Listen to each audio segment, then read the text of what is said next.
passo agora para falar da virtude da fé. Antes de falar da virtude da fé, gostaria de esclarecer uma coisa que ficou em dúvida, porque eu recebi 2 bilhetinhos lá atrás e parece que ficou alguma dúvida com relação à questão das imagens. O Padre Paulo, na palestra anterior, eu falei que a Bíblia proíbe a confecção de imagens e que, no entanto, a igreja insiste em continuar fazendo imagens. Levantei a lebre, mas não resolvi o problema. Então, vamos resolver o problema? Em si, eu achava que já tinha resolvido o problema, porque eu disse o seguinte: por que a igreja insiste em continuar fazendo imagens? Porque o problema não está na imagem de gesso, de madeira ou de barro, mas o problema está na imagem de Deus que nós fazemos na nossa cabeça. Lembram dessa frase? Eu achava que com essa frase já tinha resolvido o problema. Como parece que não resolveu, deixa eu explicar um pouco mais. Então, trata-se do seguinte. Veja, gente. A proibição de fazer imagens de Deus continua sendo válida. Nós não podemos fazer uma imagem de Deus. Isso é real. E a igreja não faz imagens de Deus. A gente faz imagem de Nossa Senhora, faz a imagem dos santos, faz imagem dos anjos, faz imagem de Jesus, que é Deus, mas é Deus que se fez homem, e a imagem que a gente faz não é de Deus em si, mas é da humanidade, do corpo que Jesus tinha. Esta é a imagem que nós fazemos, não é uma imagem de Deus em si, Deus no céu, mas é o fato de que Deus, com a encarnação de Jesus, adquiriu um rosto, e nós podemos, a partir da encarnação dele, fazer imagens. Por quê? Porque no Antigo Testamento Deus não tinha um rosto, mas no Novo Testamento Deus passa a ter um rosto e diz: quem vê a mim vê o Pai. Mas imagem de Deus em si mesmo, nós não costumamos fazer. Deus no céu, não. Nós fazemos a imagem de Deus encarnado, que recebeu carne, que recebeu, não é? Nós fazemos imagens de manifestações de Deus.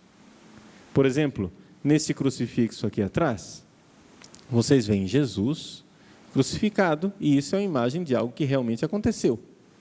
Acima dele, vocês veem uma pomba. E isto é uma realidade da Bíblia. Não é? O Espírito Santo que pairou sobre Jesus em forma de pomba. Agora, lá em cima tem uma mãozinha, em cima da pomba, tem uma mãozinha. Que mão é aquela? É Deus Pai. Por quê? Porque a gente não se atreve a fazer uma imagem de Deus Pai. Então fica só a mãozinha lá. E o que é aquela mãozinha? É exatamente um texto bíblico. Diz: este é meu filho muito amado, no qual coloquei toda a minha complacência, todo o meu amor. É o retrato do texto bíblico do batismo, da unção de Cristo. Aqui, quem retratou esta cruz, uniu a cena do batismo de Jesus com a cena da crucifixão. 2 trechos bíblicos que estão aí. É imagem, sim, mas não é imagem de Deus no céu, mas é imagem de algo que aconteceu realmente. E nós veneramos o mistério da cruz, veneramos estas imagens porque Deus se revelou. Agora, só para não ficar esquecido, vamos lembrar uma coisa, que no capítulo 20 do livro do Êxodo está proibido fazer imagem. Proibido fazer imagem de coisas que rastejam sobre a terra e coisas que estão no céu. Mas pega a sua Bíblia, criatura santa, lê, por favor, viram as 2 páginas e vai para o capítulo 25 do Êxodo. E no capítulo 25, o mesmo Deus que mandou que não se fizesse imagem, manda fazer imagens. Faça duas imagens de querubins. Ele não acabou de proibir de fazer imagem de coisas que estão no céu? Querubim está onde? Não é no céu? Ele não proibiu? Foi o mesmo Deus que proibiu, que agora está mandando fazer imagem. Então quer dizer que aquela proibição de fazer imagem não é uma proibição de fazer qualquer imagem, mas é uma proibição de fazer imagens de uma divindade e idolatrá-la. Ponto. Está explicado? Vamos para frente. Senão a gente vai fazer um curso sobre imagens sagradas aqui. A questão é a fé. Virtude da fé. São 3 virtudes teologais: fé, esperança e caridade.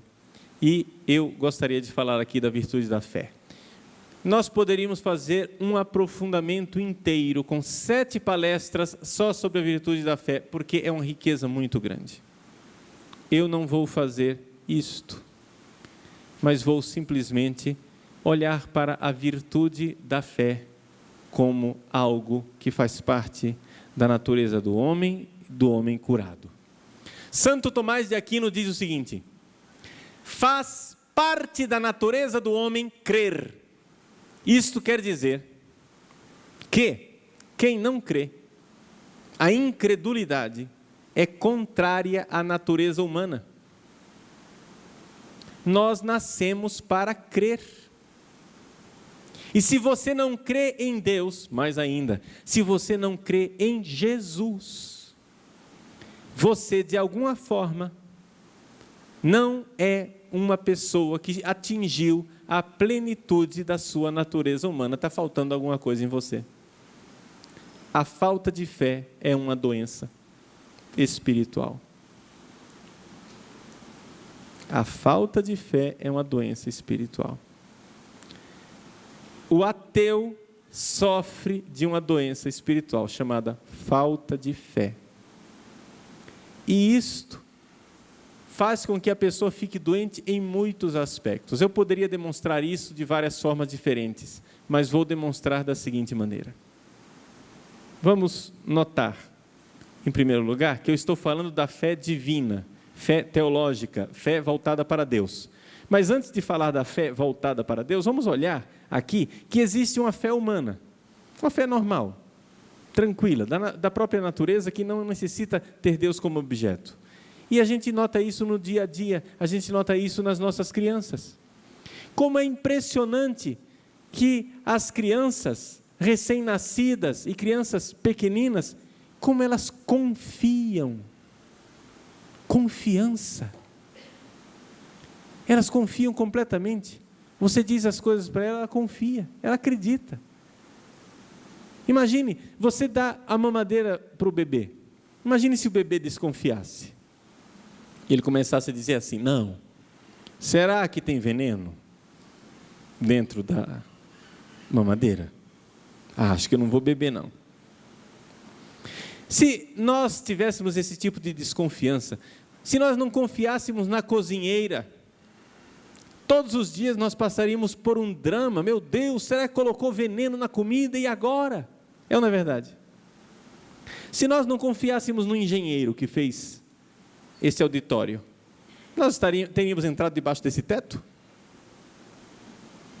A confiança, a fé, é uma atitude humana, e sem fé, com a total desconfiança, nós tornamos a vida humana impossível. A vida humana se torna impossível. Ou você confia nos outros, ou você vai ficar doido. Se você começa a desconfiar de todo mundo, se você desconfia do guarda que está na porta do banco, que está com uma arma, ele vai atirar em mim. Se você desconfia do motorista, ele vai bater o carro, ele vai nos matar. Ele vai nos matar. Se você vai desconfiando, a vida se torna impossível. Você desconfia do arquiteto, desconfia do farmacêutico, desconfia do eletricista, desconfia de todo mundo. A desconfiança torna a vida doente. Deu para notar isso? Pois bem, vamos dar um passo a mais e vamos falar da fé divina. A desconfiança, o não confiar em Deus, o não crer em Deus, torna a vida doente. Em que sentido? A fé mais importante que nós precisamos ter é a fé no amor. Fé no amor de Deus. O amor consiste nisso. Ele nos amou por primeiro. Agora, gente, o que muita gente não enxerga é que o amor é objeto de fé. Ou você crê no amor, ou você morrerá sem amor. Você morrerá sem ter experimentado o amor. Quem é mãe aqui, levanta a mão. As mães, vamos lá. Mãe, tudo bem. Quem é mãe e ama os seus filhos, levanta a mão. Beijo, Maria, levanta até as duas mãos. Agora, se o seu filho não tiver fé no seu amor, ele nunca vai saber que a mãe dele o ama. Porque por mais que você se desdobre, por mais que você demonstre o amor, não tem jeito de você se colocar pelo avesso para ele enxergar o seu coração. Ele só é capaz de enxergar sinais de amor, mas não é capaz de enxergar o amor. Estamos de acordo? Você pode se matar, você pode morrer na cruz por ele. Ele vai sempre dizer, ela fez isso porque é obrigação dela. Ela fez isso porque a criação que ela recebeu, ela tem complexo de culpa. Ela fez isso para se aparecer. Ela fez isso para comprar o meu afeto. Ela fez isso por interesse. Sei lá. Veja, gente, se nós quisermos, eu sempre posso arranjar uma razão para desconfiar do amor da outra pessoa. Dá para enxergar isso? Certamente você já teve essa experiência que eu já tive, de tentar mostrar para outra pessoa que você ama e a pessoa não acreditar. Já passou por essa experiência? Você tenta mostrar, você faz de tudo para mostrar o amor, mas a pessoa fica sempre meio com o pé atrás. Será que é verdade? Eu acho que não. Você está dizendo isso porque você é bondoso. Você não me ama, não. Está dizendo isso porque é bondade sua. Então, gente, vejam que o amor humano é objeto de fé. O amor humano é objeto de fé. Se eu não crer no amor, eu jamais experimentarei ser amado. Agora, o amor humano não resolve o problema. Sabe por quê? Porque seja como for, o amor humano, as pessoas só são capazes de nos amar de fora para dentro. Então, uma pessoa que ama você, você até acredita, você crê no amor que aquela pessoa tem. Não é? A pessoa diz, eu te amo, você crê, você acredita, mas no fundo do seu coração você diz assim, mas se você soubesse quem eu sou, você não me amaria. Ele me ama, ela me ama, mas se soubesse o que eu aprontei, se soubesse da minha história, não me amaria. Então, é por isso que São João nos diz, o amor consiste nisto, Ele nos amou por primeiro, Deus nos amou por primeiro. Este é o amor fundamental que nos salva, que nos liberta. É saber que nós somos amados por Ele. Por quê? Porque eu não posso dizer para Deus, se Ele soubesse como eu sou. Porque Ele sabe como eu sou. Sabe melhor do que eu. Deus sabe quem eu sou, melhor do que eu mesmo. E Deus me ama. Agora eu preciso crer nisto. Então, meus queridos, a virtude da fé é crer no amor de Deus. Crer no amor de Deus. Atenção, é importante explicar isso, principalmente para carismático, é uma tragédia. Crer no amor de Deus não é sentir o amor de Deus. Pode ser que você tenha sido batizado no Espírito Santo e sentiu o amor de Deus. Parabéns. Isto não é fé. Tá? Isso não é a fé. Fé não é sentir. Fé é saber. É crer.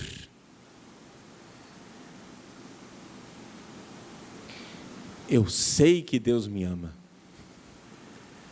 Pergunte para mim, Padre Paulo, você crê que Deus ama você? Creio. Está sentindo agora o amor de Deus? Não. Não, porque eu não estou sentindo o amor de Deus. Porque a gente não vive de arrepios espirituais o tempo inteiro.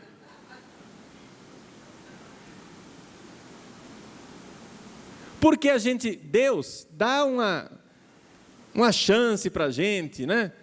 Ele ajuda a gente no início da nossa conversão e derrama aquele amor, a gente sente, que maravilha. Quando a gente é batizado no Espírito Santo, a gente anda nas nuvens. Ah, que felicidade.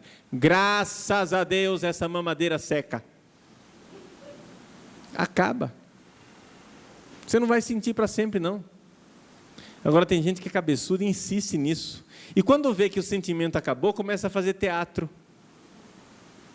Porque acha que tem que sentir o resto da vida. O cara não sente mais nada, mas fica fazendo cena. Ah, Senhor, obrigado. Ah, fica fazendo teatro. Larga de ser cretino, senhor. Toma vergonha na cara. Pare de fazer teatro. Deus tira o sentimento. Por quê? Porque quer que a gente cresça na fé. Fé. Crer. Crer significa saber que a coisa é assim, sem ter visto. Um dia, quando eu estava no seminário ainda, lá no Pontifício Colégio Pio Brasileiro em Roma, surgiu uma discussão na mesa.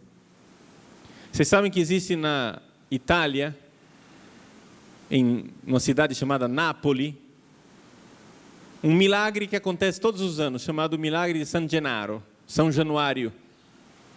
São Januário foi o primeiro bispo de Nápoles. Eles decapitaram San Gennaro, recolheram o sangue dele e o corpo foi sepultado. E o sangue de São Januário está até hoje numa ampola. Todos os anos, na festa de São Januário, o arcebispo de Nápoles pega aquele sangue de quase 2000 anos atrás, que está coagulado, seco, é evidente. Depois de 2000 anos o negócio seca. E leva o sangue até perto do corpo. E todos os anos o sangue se liquefaz, torna-se líquido. Todos os anos. Eu estava sentado à mesa e os padres lá, né? Você sabe que padre é um bichinho especial, né? Nós estávamos lá discutindo. É verdade, não é verdade? Eu creio, eu não creio. Eu creio, eu não creio. Eu creio, eu não creio. E tinha um bispo sentado na mesa conosco. Um bispo da Bahia. Ele olhando aquela discussão assim, lá pelas tantas ele disse: eu não creio. Nós arregalamos os olhos, olhamos para o bispo, disse: uai, por que é que o senhor não crê? Eu não creio porque eu vi. Eu estava lá. Eu fui à Catedral de Nápoles no dia de São Januário e eu vi o arcebispo pegar a ampola e eu vi ele aproximar a ampola do túmulo e eu vi o sangue ficar líquido. Eu estava lá pertinho dele, porque como bispo eu tinha um lugar privilegiado. Eu vi. Eu não posso crer. Entendeu? Crer, a gente crê o que não vê. A fé é fé no invisível. Se você viu, não tem mais fé. Você não pode crer que Padre Paulo existe. Eu estou diante dos seus olhos. Você pode crer no invisível, mas no visível não. Se eu disser para você que eu tenho um celular no bolso, você pode crer ou não crer, porque você não está vendo o celular no meu bolso. Mas aí, quando eu levanto a túnica, vou debaixo desse pano todo, lá no fundo do bolso da batina, tiro o celular, daqui para frente você não pode mais crer, porque você viu. Eu quero ver o horário.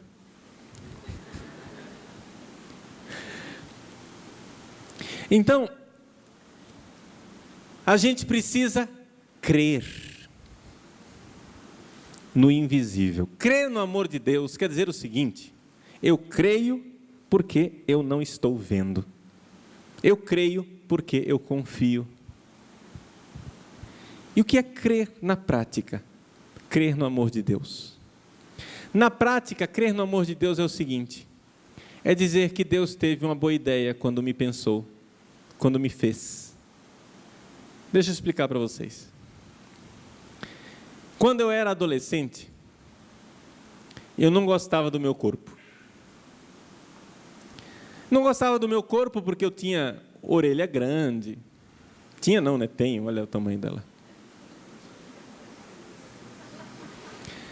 Dente grande, ó. Dentuço. Eu era magro, sou, né? Agora agravou mais a situação, porque agora eu sou magro e barrigudo. Tinha os braços finos, tenho ainda braço fino. Quando Deus distribuiu o tórax, só sobrou esse negócio aqui para mim. Alguém entrou na fila 2 vezes porque não sobrou para mim. E eu não gostava do meu corpo.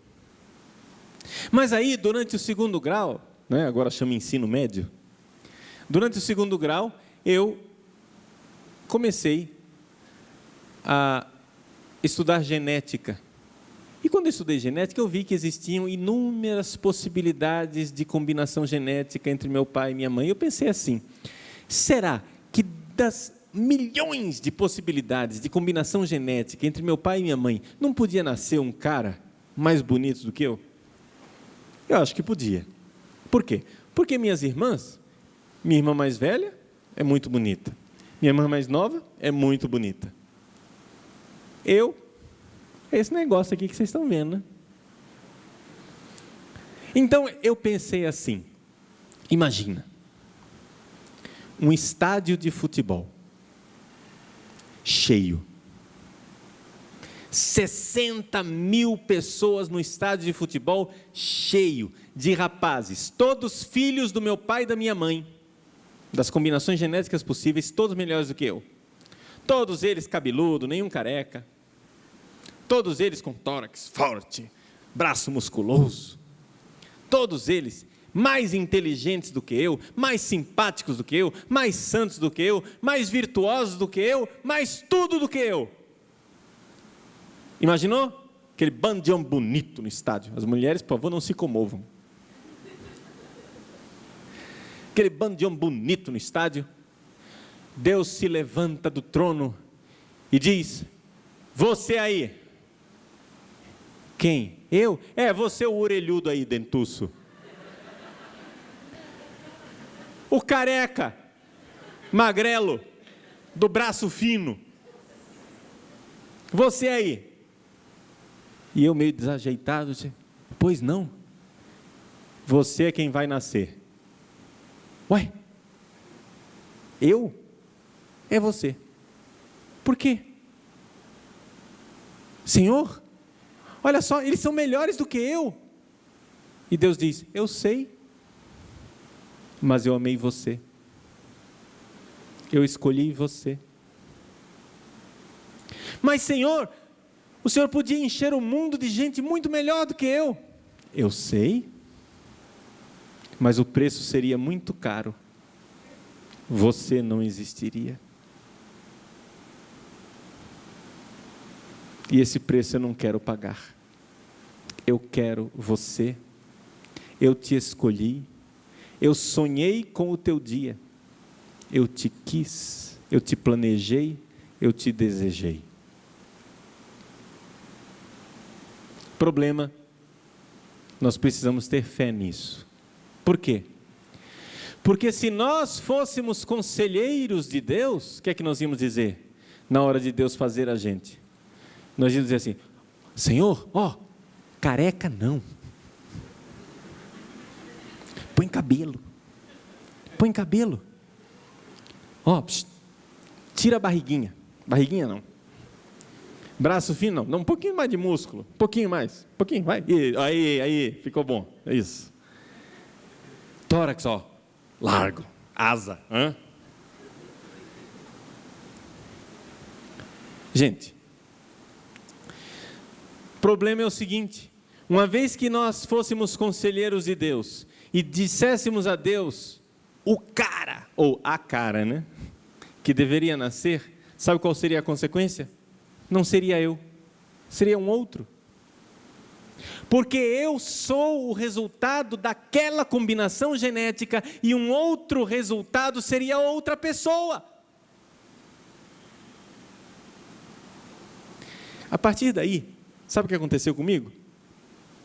Eu comecei a me olhar no espelho, eu olhava para o meu braço magrelo assim, e dizia: esse braço é meu amigo. Sabe por quê? Porque o cara do braço musculoso não nasceu. Quem nasceu fui eu.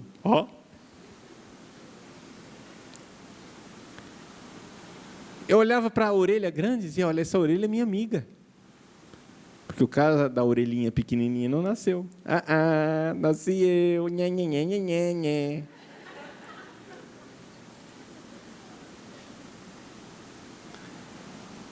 Deus me amou na minha miséria. Deus podia ter criado gente melhor, mais bonita, mais perfeita, mais santa, mais inteligente, mais tudo. Ele quis esta miséria, porque Ele faz bem todas as coisas. Agora eu preciso crer nisso, porque humanamente falando, eu olho e não vejo isso. Humanamente falando, pelo meu raciocínio humano, o que é que eu vejo? Eu vejo que Ele podia ter feito melhor. Eu me ponho a ser conselheiro de Deus e a dizer que Ele devia ter feito de outro jeito. Mas eu tenho que crer. Eu tenho que crer que Deus me fez bem. Eu tenho que crer que foi bom. Senhor, obrigado. Eu creio que a melhor coisa que você fez foi criar o careca. Fizeste bem. Eu não quero corrigir. Gente, eu tenho que ter fé suficiente de não querer corrigir Deus. Dizer que Ele me fez bem, porque Ele faz bem todas as coisas. Embora humanamente eu não veja isso, humanamente, pelos nossos raciocínios, nós sempre queremos melhorar alguma coisa no nosso corpo. Eu estou usando o corpo porque é a realidade mais palpável que a gente tem, mas tem outros defeitos, outras coisas interiores que a gente gostaria de mudar também. Então, crer no amor de Deus é dizer assim: Senhor, eu creio que Tu fizeste bem em me escolher e não escolher os outros. Tu fizeste bem em eu nascer e não aqueles outros lá, que nunca existirão. Tu fizestes bem em me querer. Eu creio nisso. Eu sou uma boa ideia de Deus. Porque somente se eu sou uma boa ideia de Deus, meus irmãos, é que eu vou ser capaz de me dar de presente para os outros. Ninguém dá um presente ruim. É ou não é verdade? Eu, para dar um presente, eu tenho que acreditar que o negócio é bom. Agora, como é que eu vou me dar de presente se eu não creio que eu sou uma boa ideia? Como é que eu vou me doar aos outros? Quando eu entro numa sala e eu penso que a pessoa está dizendo: e lá vem o chato, lá vem o purgante. Aí eu me torno realmente um chato, eu me torno realmente um purgante, eu me torno realmente insuportável. Por quê? Porque eu não creio que sou um presente. Mas se eu creio, atenção, eu não sinto, eu não vejo, humanamente, não vejo, mas eu creio que eu sou uma boa ideia de Deus, então eu me dou de presente. Eu sei que eu sou um presente para os outros, então eu consigo me doar. Esse é o crer no amor de Deus. E esta é a virtude da fé naquilo que ela tem de mais fundamental, o crer no amor de Deus. Eu estou expressando dessa forma, poderia ter feito essa palestra de centenas de outras formas diferentes. Eu estou pegando essa palestra aqui, eu estou pegando carona num atendimento que eu fiz esses dias. Achei que me fez bem fazer aquele atendimento, dizer aquelas coisas para aquela pessoa, e agora estou repetindo aqui, porque se fez bem para mim, acho que faz bem para vocês também. Crer. Agora, repito, fé é uma virtude. Um ato de fé, um ato, não é ainda a virtude da fé. A virtude da fé é um ato, 2, 3, 4, 1000, quando aquilo se torna um hábito, quando a sua mentalidade se transformou, quando você finalmente, quando você olha para si e já está habituado a ver em si mesmo uma boa ideia, um dom de Deus, um amado de Deus, aí você tem a virtude da fé, você crê no amor de Deus. Você crê que Deus enviou o seu Filho para salvar você. Você crê verdadeiramente que Jesus, ao vir ao mundo e morrer na cruz, teria vindo ao mundo e morrido na cruz, mesmo que você fosse o único pecador, a única pecadora da face da terra. Você crê que Ele amou você. E crê desde dentro. Novamente eu repito, não é sentir, é saber. Eu sei. Eu sei. Sei que Deus me ama.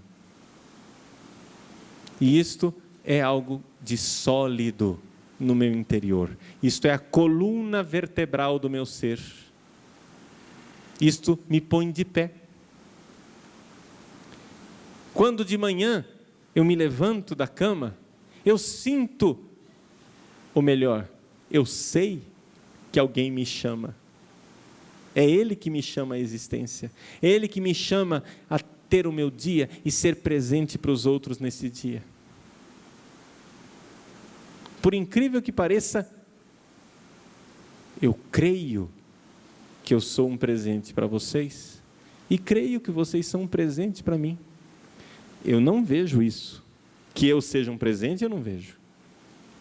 Vocês não sabem os dramas na cabeça de um padre neurótico maluco como eu. Porque a gente fica se pensando, mas será, meu Deus, será que eu devia ser padre? Não, eu não mereço ser padre, eu não devia ser padre. Meu Deus, eu vou deixar o ministério porque eu sou muito pecador, não dá certo. Para de ser idiota, creia.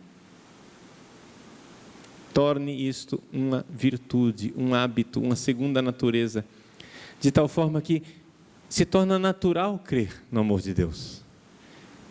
Quando você olha ao redor e não vê Deus, quando você olha ao redor e só vê cruz, quando você olha ao redor e só vê a injustiça da crucifixão, da dor, da morte, em que você olha ao redor e vê que você de alguma forma foi abandonado por Deus na cruz, você crê que Ele não abandonou você. A carta aos Hebreus diz assim, que Jesus é o iniciador de nossa fé. Ou seja, Ele confiou no Pai na cruz. E o Pai não o abandonou, não o decepcionou, não o deixou entregue às garras da morte. E porque Jesus confiou no Pai, e o Pai não o abandonou, Ele criou para nós esta realidade de nós podermos crer também, confiar como Ele confiou. ter esta fé confiante no Pai. Se o Pai não abandonou Jesus na cruz, não me abandonará também. E mesmo que eu veja a cruz na minha frente, a cruz seja evidente, eu creio no amor fiel daquele que não me abandona. Eu sou uma boa ideia de Deus. Se eu creio nisto, eu posso me dar de presente. E aí será possível o amor. Então, o primeiro andar é a fé.